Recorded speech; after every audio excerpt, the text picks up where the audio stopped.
sebelum saya meneruskan, saya Ya. ingin menggarisbawahi bahwa beberapa poin berkenaan dengan inner child itu posisi kita bukan menyepakati. Dan bila perlu nanti satu waktu ada sesi khusus untuk membahas itu lebih tuntas, dan posisi kita itu sebenarnya bukan menyepakati. Justru menunjukkan sejarah itu agar paham kenapa ini bermasalah. Akan tetapi agar kita itu ketika mengatakan ini tidak baik memang ada dasar ilmunya, maka kita menjelaskan. Misalnya reparenting itu menurut keyakinan mereka itu bagaimana, yang sebenarnya itu merupakan hal yang tidak benar. Nah, kali ini kita akan saya ingin langsung menukil perkataan dari Al-Hafidz Ibnul Jauzi rahimahullah ta'ala. Beliau mengatakan, man ruziqa waladan, barang siapa yang dikaruniai anak, dari seorang anak, fal yajtahid ma'ahu.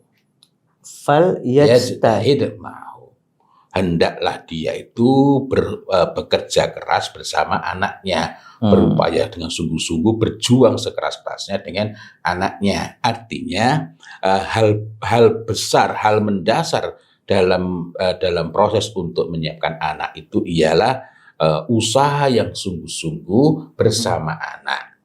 Sehingga dari awal ini perlu kita pegangi, kita itu melibatkan anak, kita itu bukan hanya memberitahu anak, melainkan bagaimana anak sendiri pada akhirnya mencintai ilmu, mau bersungguh-sungguh mencintai ilmu, dan seterusnya ya. Nah, kok dan seterusnya, ini langsung melompat saja kepada Quran Surat An-Nahl ayat 78. Sebelum itu perlu kita ingat bahwa setiap anak itu, begini, sebelum itu mari kita ingat Quran Surat Ar-Rum ayat 30.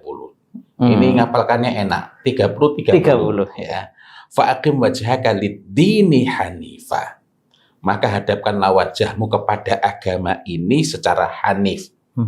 Jadi dinul hanif itu memiliki badal, artinya pengganti dari dinul hanif itu adalah al-fitrah. Artinya yang dimaksud al-fitrah adalah dinul hanif. Tapi kita bahas nanti. Nah, di bagian ini kita mendapatkan pelajaran kita tidak bisa menjaga diri kita tidak bisa menjaga anak kita tidak bisa mendidik anak kita dengan benar kalau kita itu tidak menghadapkan wajah kita kepada agama ini secara hanif. Hanif itu bukan cuma sekedar lurus, tetapi perhatian penuh kepadanya, tidak tengok kiri, tidak tengok kanan. Termasuk atau malah yang paling utama adalah tentang ideologisnya gitu ya dalam pendidikan ini. Lalu di situ Allah Ta'ala lanjutkan fitratallah, fitrahnya Allah. Satu-satunya kata fitrah ini Ustaz ya. Satu-satunya kata fitrah secara istilah. Karena nanti ada kata fitrah yang akar katanya sama, akar katanya sama, tetapi maknanya secara bahasa. Dan di ayat itu juga ada fitratullahillati fatara. Fitratullahillati fatarnasa 'alaiha la tabdila li khalqillah dzalikat dinul qayyim. Bagian akhir ini enggak enak, walakinna aktsaran nasi la ya'lamun. Itu yang enggak enak bagian akhir. Tetapi sekali lagi menunjukkan bahwa kalau kita enggak berhati-hati, kita pasti termasuk di dalamnya. Nah, maka begitu pula ketika berkenaan dengan anak itu. Lalu ini kita lompat lagi ke surat Al-A'raf, tapi kita nggak bahas detail ya. Ini pun sebenarnya bukan detail. Kita pernah membahasnya secara lebih detail mengenai Quran Surat Ar-Rum ayat 30 itu pada serial Parenting Magnesia. Itu masing-masing bagian kita bahas. Nah, setiap anak itu lahir dalam keadaan di atas al-fitrah. Dan anak yang lahir dalam keadaan di atas al-fitrah itu lahir dalam keadaan tidak tahu apa-apa. Wallahu akhrajakum min butuni ummahatikum la ta'lamuna syai'a. Al-A'raf ayat berapa tadi? Ini An-Nahl ya. Kalau Al-A'rafnya itu alastu birabbikum qalu bala syahidna. Nah, yang lahir dalam keadaan tidak tahu apa-apa sudah bisa diajak dialog belum? Belum bisa. Sudah lahir ini. Apalagi dalam kandungan. Ya. Sudah bisa diajak mikir belum? Ya belum. Sudah bisa diajak kerjasama belum? Belum. Wa ja'ala lakumus sam'a. Nah, dia Allah Subhanahu wa taala kemudian memberikan kepada kamu sam'a, pendengaran, wal absar, dan penglihatan, wal afidah, hati. Nah, jadi hati. La'allakum tashkurun, agar kamu sekalian itu bersyukur. Ini Quran surat An-Nahl ayat 78. Apa yang kita masukkan ke telinga anak sangat besar pengaruhnya bagi keimanan. Ingat perkataan Ibnu Ashur rahimahullah taala kemarin mengenai surat yang alastu birabbikum, yang Al-A'raf tadi ya. Al-A'raf itu. Nah, ingat perkataan Ibnu Ashur itu bahwa orang itu baru akan beleot ketika jadi wa annaha ma ghasya illa talqinuz zalal wa tarwijul batil. Dua ini. Penyimpangan itu dimulai dengan talqinuz zalal. Talqin adalah komunikasi yang intensif one by one. Pada awalnya talqin itu kita mengucapkan sesuatu untuk ditirukan. Dan mengucapkan untuk ditirukan itu merupakan metode yang dilakukan oleh generasi sahabat, tabi'in dan tabi'in. Dan generasi berikutnya. Dan itu memang perintah Rasul ya, walakinu auladakum bi la ilaha illallah. Dan para sahabat, tabi'in itu biasa ketika mentalkinkan hal-hal penting itu satu talqin sab'a marat. 7 kali ya? 7 kali diulang-ulang. Masya Allah. Wa tarwijul batil, lagi-lagi masih pendengaran. Jadi karena itu mari kita teruskan perbincangan ini. Apa yang kita masukkan ke telinga anak sangat besar pengaruhnya bagi keimanan, jiwa, dan mental anak. Kita memperhatikan pendengarannya, apa yang masuk ke telinganya, agar kelak dia termasuk orang yang bersyukur. Nah, yang bersyukur itu apa? Itu nanti kita perlu cek dalam hadis. Dan ini memerlukan keseriusan berjuang. Anak ini memang disiapkan. Kecermatan. Kok kecermatan? Ini berkenaan dengan hadis mengenai anak ketika sudah masuk usia 2 tahun. Dalam memperhatikan dan mengawasi bahkan semenjak usia sangat awal. Yang mana itu? Ketika anak itu masuk usia 2 tahun, Nabiullah Muhammad SAW bersabda, nah ini perlu diperhatikan hadisnya karena nanti ada hadis yang mirip sekali bunyinya, hanya berbeda satu frasa. Kullu mauludin, tiap-tiap anak itu yulad dilahirkan alal fitrah, di atas al-fitrah. Hatta yuriba anhu lisanuhu, sampai lisannya lancar berbicara. Itu merujuk ke usia 2 tahun. 2 tahun ya. Fa idza a'raba anhu lisanuhu, ini 2 tahun. Imma syakiran wa imma kafur. Ya. Jadi dalam hal ini memberikan pemahaman bahwa la'allakum tashkurun tadi maknanya ialah agar kamu itu benar-benar menjadi orang yang beriman, agar betul-betul menjadi seorang muslim yang beriman yang kokoh itu. Karena di sini Nabiullah Muhammad SAW memberikan rambu-rambu kepada kita bahwa tiap-tiap anak itu lahir dalam keadaan al-fitrah sampai lisannya lancar berbicara.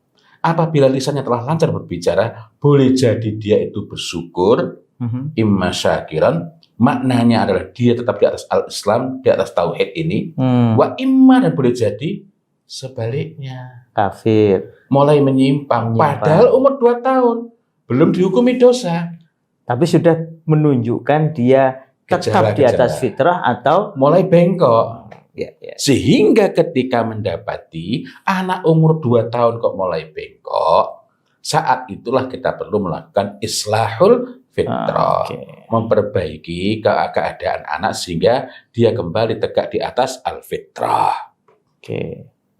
Nah, anak-anak ketika umur 2 tahun itu normalnya akan banyak tanya. Dan ini merupakan hal yang sangat baik. Bukan fase pembangkangan, bukan fase pembangkang. melainkan fase penyiapan anak untuk menuju tahap berikutnya, yakni fase ketika anak sudah masuk 7 tahun, yakni menjadi mumayyiz. Yang mumayyiz itu ditandai dengan adanya tamyiz, kemampuan membedakan baik dan buruk, benar dan salah dengan akalnya. Berarti dari 2 tahun sampai 7 tahun tadi itu penyiapan ya. Sehingga pada usia 7 tahun anak seharusnya sudah mumayyiz. Oke. Nah, jadi kalau anak banyak tanya itu normalnya harus disyukuri. Kalau tidak banyak tanya perlu dicek. Jangan-jangan ada yang salah dari proses orang tua membesarkan. Ada yang ibunya rame sekali, tapi anaknya jarang diajak ngobrol. Sehingga suara ibunya yang rame itu bukanlah komunikasi, melainkan kegaduhan, noise. Nah, jadi jika anak tidak banyak tanya, maka orang tua perlu menggugah sehingga lisan anak itu akan banyak bertanya dengan pertanyaan-pertanyaan yang baik. Dan itu diperlukan bukan hanya oleh anak-anak, orang dewasa pun perlu. Lalu bagaimana cara kita menanggapi pertanyaan anak? Secara ringkas saya hanya menyebutkan saja mengingat waktu yang tidak memungkinkan. Pertama adalah memberitahu. Anak tanya, kita jawab ringkas. Dalam sebagian urusan kita dapat melakukan itu. Tetapi dalam banyak hal yang diperlukan adalah memberikan penjelasan memadai, menerangkan ilmunya. Nah, ini artinya memberikan, istilah itu memberikan bayan. Bayan dalam makna ada 2 macam bayan, yakni pertama adalah bayanuddin, penjelasan agama. Ini begini ilmunya. Dan yang kedua adalah bayan lughawi. Bayan lughawi itu bayan secara bahasa, artinya bagaimana kita menjelaskan sehingga anak lebih mudah memahami retorika, disebut bayan. Inna minal bayan la sihar. Sesungguhnya antara bayan itu sungguh-sungguh merupakan sihir. Sehingga dari sini kita mendapatkan pelajaran kalau begitu penting sekali kita untuk mencermati, memperhatikan bagaimana memberikan penjelasan sehingga membekas pada diri anak. Yang kedua, yang ketiga adalah melatih anak berpikir. Jadi anak bertanya, kita tanggapi dengan antusias, dengan memberikan pertanyaan. Jadi pertanyaan anak itu kita jawab dengan pertanyaan dalam bentuk pertanyaan terarah. Sehingga menjadikan anak berpikir. Kemudian yang keempat adalah mengajari anak agar dapat bertanya dengan pertanyaan yang baik. Jadi ketika anak tanya, kamu kok tanya itu kenapa, nak? Kok kamu tanya ini? Kenapa kok gak bertanya begini? Artinya dilatih. Kalau kamu bertanya begini, kamu dapat begini. Nah, kenapa kita perlu mengajari anak untuk bertanya dengan pertanyaan yang baik? Mari kita ingat penjelasan dari Ibnu Hajar Al-Asqalani dalam Fathul Bari. Fathul Bari adalah kitab syarah Sahih Bukhari. Nah, beliau menyitir sebuah perkataan, husnus su'al, pertanyaan yang baik, pertanyaan yang berkualitas, nisful ilmi. Karena separuh ilmu. Jadi karena itulah kalau anak nggak banyak tanya, justru kita perlu sedih. Dan karena itulah kalau anak banyak tanya, kita perlu bergembira. Tetapi sekedar banyak tanya dan lalu kita menanggapi dengan asal jawab, tidak, justru menjauhkan anak dari kebaikan. Kalau anak tidak banyak tanya karena diam, itu mohon maaf, kalau dulu kan di LAV ya, LAV itu kita perlu mengecek kondisi pendengaran dan lisannya buatan itu, atau atau tidak perlu pada usia 2 tahun tadi. Kalau misalnya ini gangguan sana kan memang berbeda urusannya ya. Ini sekarang pada saat ini asumsinya normal. Oh, jadi yang kalau sudah dipastikan normal ya ini. Anak normal tapi kok nggak banyak tanya. Maka ini boleh jadi ada hal-hal yang telah menjadikan dia menyimpang. Misalnya mantengin terus asik sehingga dia nggak sempat berpikir karena hanya absorb. Pikirannya ini hanya menyerap saja. Dan itu disebut sebagai saf, akal yang pasif. Nah, kita bahas nanti tentang akal yang pasif, yakni saf. Nah, mengajari anak untuk bertanya juga sekaligus sebagai proses menyiapkan anak agar ketika sampai pada usia tamyiz, yakni umur 7 tahun, dia benar-benar menjadi mumayyiz. Tamyiz itu sifatnya, kemampuannya Mumayyiz itu orangnya. Ya, orang yang sudah memiliki tamyiz disebut mumayyiz. Kemampuan membedakan baik dan buruk dan salah. Dan kemampuan itu sangat penting. Kalau ada orang misalnya kuliah itu mumtaz, kumlot. Mumtaz itu akar katanya sama dengan mumayyiz ya, tamyiz ya. Iya. Artinya jika Anda tidak memiliki kemampuan untuk memahami perbedaan, untuk membedakan, ya, Anda nggak bisa mumtaz. Nggak bisa mumtaz. Nggak bisa mumtaz. Dan bertanya itu merupakan proses penting untuk memahami lebih mendalam dan berpikir lebih tertata. Ini sebagaimana dijelaskan oleh Ibnu Abdul Bar dalam Jami' Bayan Ilmi wa Fadlih. Dari Jami' Bayan Ilmi wa Fadlih. Di dalam kitab tersebut, dalam buku tersebut, beliau mengatakan ziyadatul ilmi, menambah ilmu itu dengan cara mencarinya. Wadarkul ilmi, idrak itu bisa berarti kognisi ya. Wadarkul ilmi, sehingga ini proses pengkognisian, memahami ilmu secara lebih mendalam. Untuk memahami ilmu secara lebih matang itu dengan as-soal, dengan bertanya. Karena itulah, dan Masya Allah, Allah Ta'ala telah karuniakan kepada anak-anak itu umur 2 tahun banyak tanya. Karena itulah kita betul-betul perlu menyiapkan anak-anak agar anak-anak itu memiliki kecenderungan, kemauan untuk bertanya dalam rangka meraih hal-hal yang penting, dalam rangka memahami hal-hal yang baik. Nah, selanjutnya itu tadi usia 2 tahun.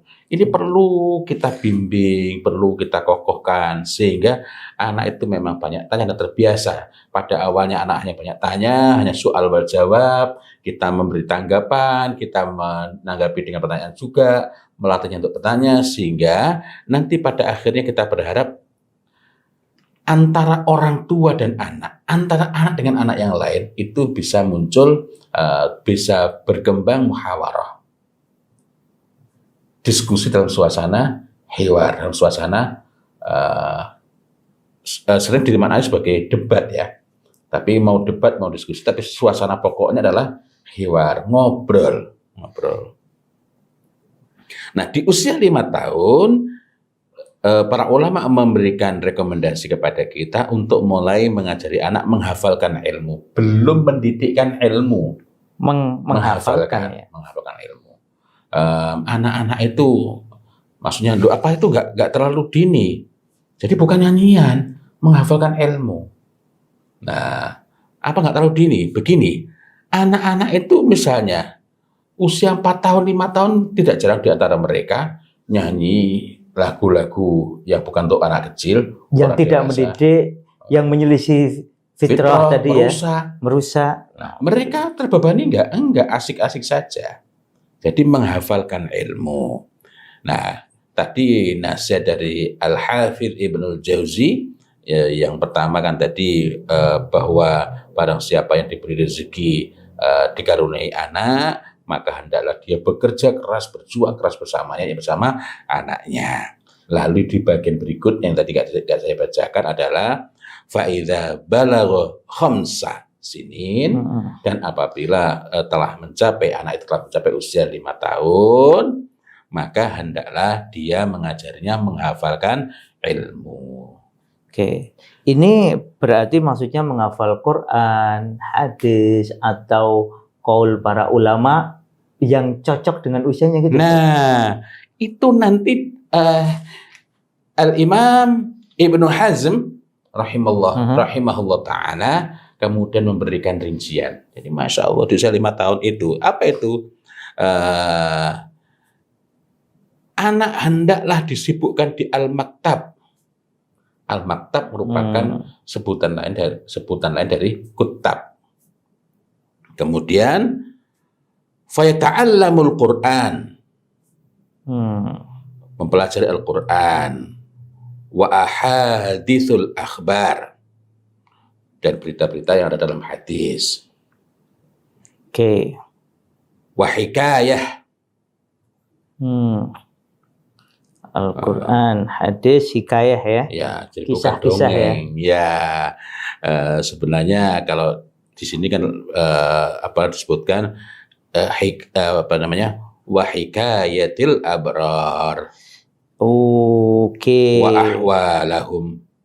Berarti hikayat orang-orang yang taat kepada Allah, orang-orang yang soleh ya. Wa ahwalahum. Beserta gambaran kondisi mereka. Masya Allah, ini Imam Bukhari cari ilmu kayak begini. Oh ini yang jadi mereka tahu orang-orang soleh itu bagaimana. Mereka mengerti adabnya. Artinya ini sebenarnya bukan paksaan, sifatnya bukan target ya, tetapi penguatan tadi as-sama wal basar wal afidah. Wal afidah. Ya, menceritakan Imam Malik itu Masya Allah. Misalnya kita kasih minyak wangi. Kamu suka nggak baunya? Saya ingat kalau ke rumah sajadah Kamis pagi itu anak-anak sudah pada refleks gini, seneng minyak wangi. Kamu suka nggak baunya? Wah, ada yang harum sekali, nak. Imam Malik itu kalau mau menyampaikan hadis, kalau Imam Malik tanya fatwa langsung jawab. Kalau ditanya hadis, nak, beliau mandi, beliau setelah mandi pakai minyak wangi gitu ya. Bukan cuma pakai dia. Melumuri. Berarti ngikuti Rasulullah. Berarti memang beliau baca hadis bukan sekedar baca ya. Melumuri. Mengamalkan. Saya hari ini belum melumuri, cuma sini tok. Sama. Ya minimal kepala ya. Iya, apa namanya? Rambut kepala. Ya Allah. Jadi wa ahwalahum, beserta kondisinya.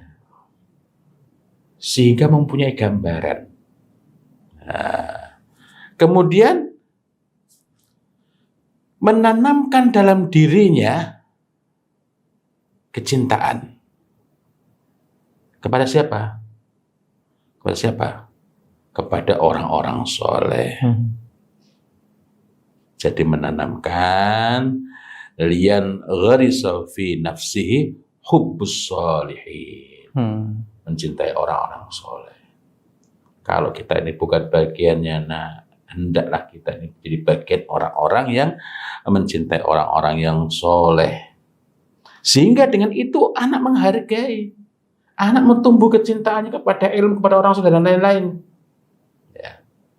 Dan ini, tapi jangan lupa, penceritaan pengajaran itu dengan tetap memperhatikan agar lisan anak itu aktif. Nanti kita akan bahas lebih lanjut.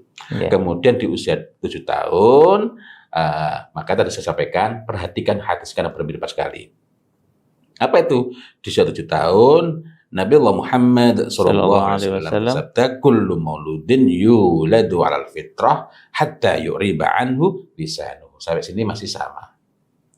Fa'idha abbara, tadi fa'idha a'roba merujuk kepada 2 tahun. 2 tahun ya. Fa'idha abbara, Ibnu Qayyim al-Jauziyah menerangkan dalam Fawaid bahwa ini merujuk pada usia 7 tahun. Usia ketika memayyiz. Abbara ya? Iya. Ini bukan berbeda satu frase. Berbeda cuma satu kata tok ini. Kan dari fa'idha a'roba ini fa'idha abbara anhu lisanuhu, lisan lagi indikatornya. Sehingga kalau anak itu ngomongnya mulai nggak beres, ngomongnya jorok-jorok, itu sudah warning. Imma syakiran wa imma kafuran. Sama. Warningnya sama. Tadi yang fa'idha a'roba anhu lisanuhu, itu hadis Muslim, fa'idha abbar anhu lisanuhu, hadis Ahmad. Jadi Masya Allah, kalau kita perhatikan ini cakep banget. Di tiap-tiap fase itu sudah ada ada assessment dan ada clue yang perlu kita perhatikan. Cuma kita nggak sempat membahas terlalu dalam ya. Lalu di usia 10 tahun, ma min mauludin, ini makanya hadisnya mirip-mirip. Kalau ini awalnya beda banget, jadi lebih mudah diingat ya. Ma min mauludin illa ala hadhil millah. Al-millah itu merupakan kata lain dari al-fitrah. Dan di sini jelas ala hadhil millah, menunjukkan bahwa yang dimaksud sudah sangat jelas. Karena itulah kalau kita memaknai la tabdila li khalqillah, la tabdila li khalqillah, jangan mengubah-ubah. Mufassir lain mengatakan itu bukan kalimat larangan, tapi khobar yang khobar sehingga memberikan garansi tidak akan pernah berubah. Ada dua pendapat ya. Ya. La tabdila li khalqillah, yakni tidak ada perubahan pada fitrah Allah. Dan karena itulah jangan melakukan perubahan. Tapi pengubahan terjadi manakala al-fitrah dimaknai dengan selainnya. Sehingga segala sesuatu yang sifatnya bawaan dianggap al-fitrah. Bahkan yang bukan bawaan. Contohnya ketertarikan laki-laki pada perempuan. Itu dianggap sebagai al-fitrah. Padahal itu dihiaskan sesudah orang itu pada usia tertentu. Zuyyina linnas hubbus syahwat. Dan ini menggunakan kata syahwat. Hubbus syahwat minan nisa. Nah, kalau ini dapat diartikan sebagai al-fitrah, maka mestinya juga al-fitrah semua dong. Nah, kita kembali nanti panjang lagi urusan ini ya. Jadi ala hadhil millah, jadi Ustaz merujuk ke 10 tahun. Maksudnya ada kata apanya itu? Hatta, belum sampai akhir ya. Belum tadi. Ya Allah. Hatta yubayyina anhu lisanu. Nah, yubayyina anhu lisanu itu adalah kemampuan untuk menerangkan, menjelaskan. Itu ketika umur 10 tahun, sebagian yang lain mengatakan ini usia ketika sudah menjelang balik. Sementara balik itu bisa muncul, seseorang bisa masuk usia balik pada usia 9 tahun. Tidak semuanya 15 tahun. Ingat, perbincangan kita di acara Proyu, Kepoin Proyu seri pertama. Pertama kita membahas tentang balik ini. Berarti menjelang balik itu ya bisa kira-kira kisarannya 9 sampai 14 gitu ya. Ya, dan 10 tahun itu lebih merujuk kepada bahwa pada saat itulah wadribuhum. Berarti ini nyambung dengan wa'muru abna'akum bisalah wa wasabasinin wadribuhum wa huwa abna asyarasinin. Dan asyarasinin itu ya. Dipisahkan tempat tidur. Fariku ya betul. Pisahkanlah tempat tidur. Ya. Jadi Masya Allah. Dan inilah jalan dari para sahabat utama menjadi ahli ilmu. Jadi para sahabat ini ada sahabat-sahabat, Masya Allah, semua sahabat-sahabat yang sangat mulia. Tapi di antara para sahabat itu ada dua sosok yang dikenal, sebenarnya ada lagi Ibnu Mas'ud ya. Tapi dalam perbincangan ini yang dikenal sebagai ahli ilmu. Yang pertama adalah Ali bin Abi Thalib radhiyallahu anhu. Para sahabat itu bertanya tentang apa wasilah-wasilah, perantara-perantara, cara-cara jalan untuk mendapatkan ilmu sehingga memiliki, kan sangat terkenal ya Ali bin Abi Thalib radhiyallahu anhu itu kefasihan lisannya, kemudian wisdomnya, kearifannya, kebijaksanaannya. Maka Ali bin Abi Thalib radhiyallahu anhu mengatakan, demi Allah tidak ada ayat yang diturunkan kecuali aku mengetahui tentang apa ayat itu diturunkan dan di mana ayat diturunkan, dan bahwa Tuhanku telah memberikan kepadaku qalban aqulan walisanan saulan. Hati yang berakal, hati yang cerdas, hati yang senantiasa memikirkan hal-hal penting, hal-hal yang berfaedah, hal yang bermanfaat, hal-hal yang dapat mengantarkan kepada pencapaian yang mulia, walisanan saulan, dan lisan yang bertanya. Kata akulan memiliki makna mengerahkan kemampuan akal untuk berpikir dalam rangka memahami, menggunakan akal untuk memahami kebenaran dan yang semakna dengannya. Nah, dari sini terlihat jelas sekali bahwa petanya, bahwa polanya bukan menjadikan anak seperti gelas kosong. Anak harus banyak bertanya. Kalau gelas kosong ya gak iso. Iya. Dibolak-balik gak ada isinya. Bahkan kita melihat di situ bahwa tidak cukup hanya dengan lisanan saulan, kolbannya harus akulan. Nah, itu tadi perkataan dari Ali bin Abi Thalib radhiyallahu anhu. Lalu bagaimana dengan perkataan dari Ibnu Abbas radhiyallahu anhuma ketika para sahabat itu bertanya. Jadi Masya Allah, sahabat itu sudah Mereka menyaksikan kehidupan dari Ibnu Abbas radhiyallahu anhuma, tapi mereka itu masih merasa perlu bertanya. Lisan saulan, bima adraktal ilma, dengan cara apa engkau itu memahami, mendapatkan ilmu, mengkognisi ilmu sehingga memahami dengan matang itu. Maka maka Ibnu Abbas radhiyallahu anhu menjawab, bilisanin saulin. Masya Allah. Beda urutannya ya. Tadi qalban aqulan walisanan saulan. Ibnu Abbas radhiyallahu anhu mengatakan bilisanin saulin wa qalbin aqulin. Nah, dengan lisan yang bertanya, kritis, senantiasa bertanya untuk memahami lebih dalam, wa qalbin aqulin, dan hati yang berakal. Masya Allah. Dan ini mengingatkan kita pada peristiwa di masa Umar bin Khattab radhiyallahu anhu menjadi khalifah.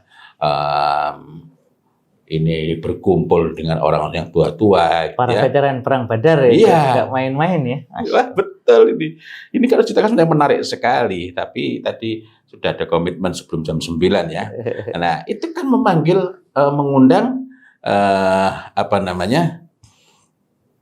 mengundang veteran perang Badar. Iya. Lalu ada anak kecil situ, Ibnu Abbas radhiyallahu anhu. Ngapain tuh anak? Sehingga mereka bertanya, ala tad'u abna ab.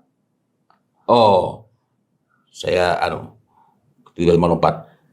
Jadi ala tad'u abna'ana kama tad'u Ibnu Abbas. Ya. Oh, gitu ya. Ya, jadi Mary jadi katanya. Kenapa engkau tidak mengundang anak-anak kami sebagaimana ngundang Ibnu Abbas? Sebagaimana engkau mengundang Ibnu Abbas. Anak kemarin sore ngapain ikut pertemuan para senior ini? Maka perkataan dari Umar bin Khattab radhiyallahu anhu, dia adalah pemuda di antara orang tua. Allah. Lalu perkataan Umar bin Khattab radhiyallahu anhu, inna lahu lisanan saulan wa qalban aqulan. Menunjukkan pentingnya itu. Sesungguhnya dia memiliki lisan yang bertanya, lisan yang banyak bertanya, wa qalban aqulan, dan hati yang berakal, hati yang cerdas, gitu ya. Lalu bagaimana agar anak itu terjaga? Ini tadi sudah dilatih bertanya, diajak memperhatikan hal-hal yang baik. Lalu bagaimana agar ini tidak rusak? Ada dua hal yang perlu diperhatikan, yakni menjauhi saf dan menjauhi saf-saf. Oh, saf itu jadi ingat kalau ada apa itu? Safih ya, yang disebut safih itu ya. Ya, dekat ya kalimatnya. Dekat. Karena nanti saf itu mendekatkan orang kepada safih dalam makna bukan memang dari sononya idiot, tetapi saf itu menjadikan orang seperti idiot. Saf itu apa?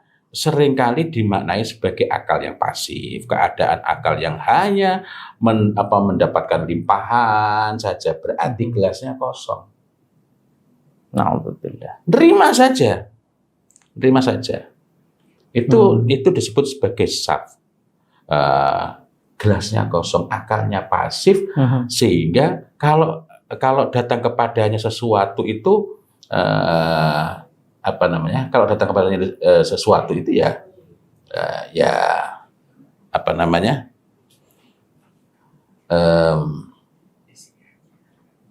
masuk semua, nggak bisa memfilter, ya, nggak bisa memilah. Lalu kemudian menjauhi saf-saf. Beda ya, saf sama saf-saf ini?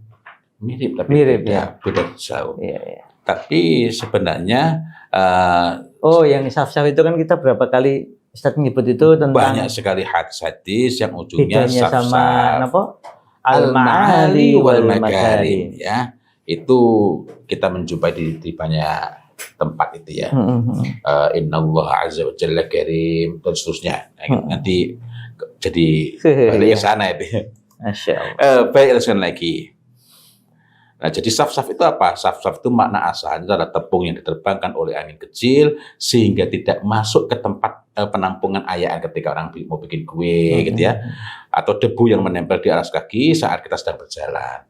Dan ketika kita berjalan kita nggak perlu minta ridhonya orang-orang di situ. Mohon maaf, debu tanahnya ke bawah saya, enggak, karena itu termasuk yang nggak diperhitungkan. Tapi saf-saf itu bermakna pekerjaan yang asal-asalan meskipun dalam urusan yang baik. Menyibukkan diri dengan pekerjaan maupun pekerjaan yang remeh-temeh, receh-receh, sia-sia. Kemudian sibuk dengan yang seolah-olah.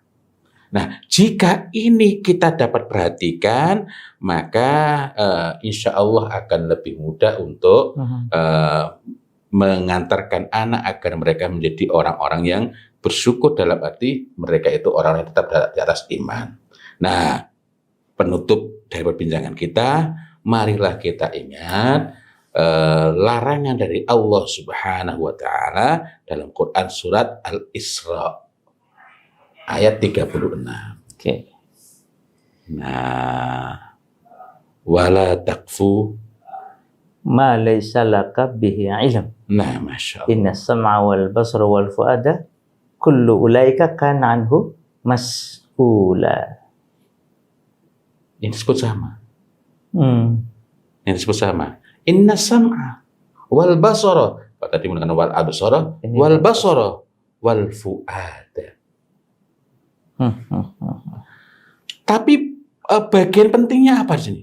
Bukan bagian pentingnya. Semuanya penting ya. Semua penting, tetapi kaitannya dengan perbincangan kita, bagaimana anak kita itu bisa menjalankan perintah ini, tidak mengikuti apa-apa yang tidak mengetahui, kita tidak memiliki ilmunya.